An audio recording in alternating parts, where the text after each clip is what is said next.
The bang rattled the walls, a violent punctuation to my father's laughter. The door crashed open. For a split second, their faces, smug, greedy, certain they had beaten me, froze into masks of confusion. I didn't flinch. I had been waiting for this exact moment. But to understand why, you need to know what came before. Family, a word I used to hold like a warm stone in my chest. My father's voice had once been the sound of safety, my mother's eyes the reassurance that no storm could reach me. I believed in loyalty, in love unshakable, in blood that bound.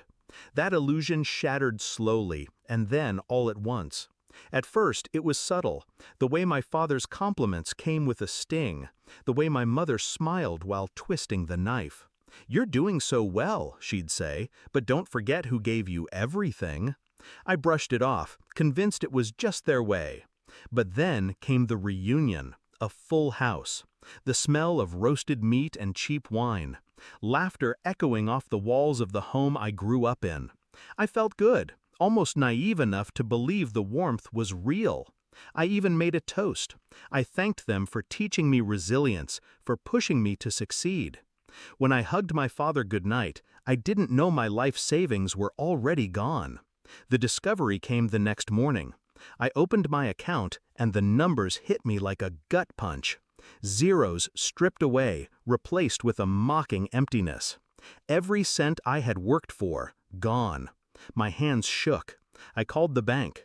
The transfers were authorized, my parents' names linked to each one. I confronted them. My voice trembled, but not from fear, from something darker. My father smirked. We needed it more. Family looks out for each other. Family. The word felt like poison on his tongue. I reached for my bag. My nails dug into the leather. "Then you won't mind what's coming next." They laughed. My uncles joined in. My mother hid her smile behind a wineglass. They thought I was bluffing. That's when the bang came. The plan hadn't started that night. It started years ago. Every jab, every manipulation, every time they tried to keep me small, I remembered. I studied their weaknesses, their arrogance, their greed. I built my independence quietly. Certifications, credentials, assets in my name alone. And I built walls of legal compliance around it all. They thought draining one account would cripple me. They didn't realize I had layered protections like traps, waiting for a trigger. When the money vanished, I didn't crumble. I documented. Screenshots, transfer records, access logs. I knew the law better than they did. And I had one more weapon, connections they didn't know I had. So I made a call. Not to the police, not yet. To the regulators. Fraud. Elder exploitation clauses. Financial abuse statutes. The kind of words that make auditors salivate. Then I waited. The door that burst open that night wasn't the police. It was the enforcement team. Suits, badges, files thicker than bricks. My father's laughter died in his throat. My mother's wineglass cracked in her hand.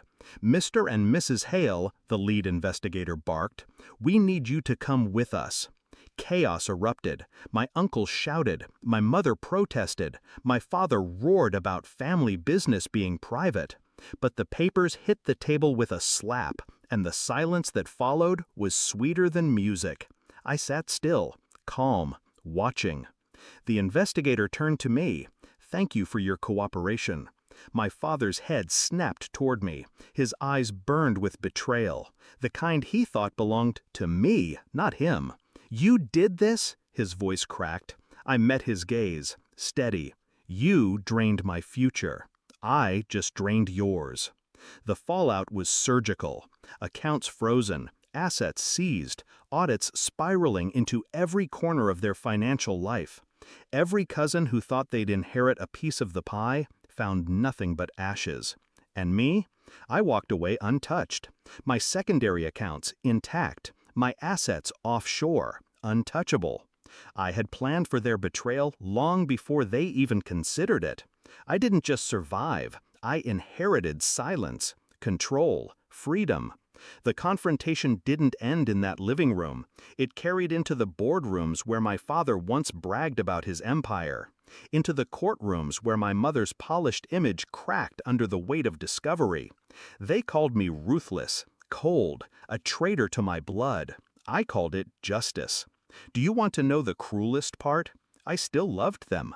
Some part of me, the child they raised, the daughter who once believed in bedtime stories and Sunday dinners, still ached for them to choose differently, to apologize, to be better.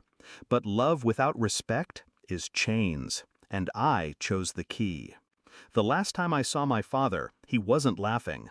He was small, shrunken behind bars of his own making. He pressed his hand to the glass. I didn't lift mine. "You destroyed us," he whispered. "No," I said softly.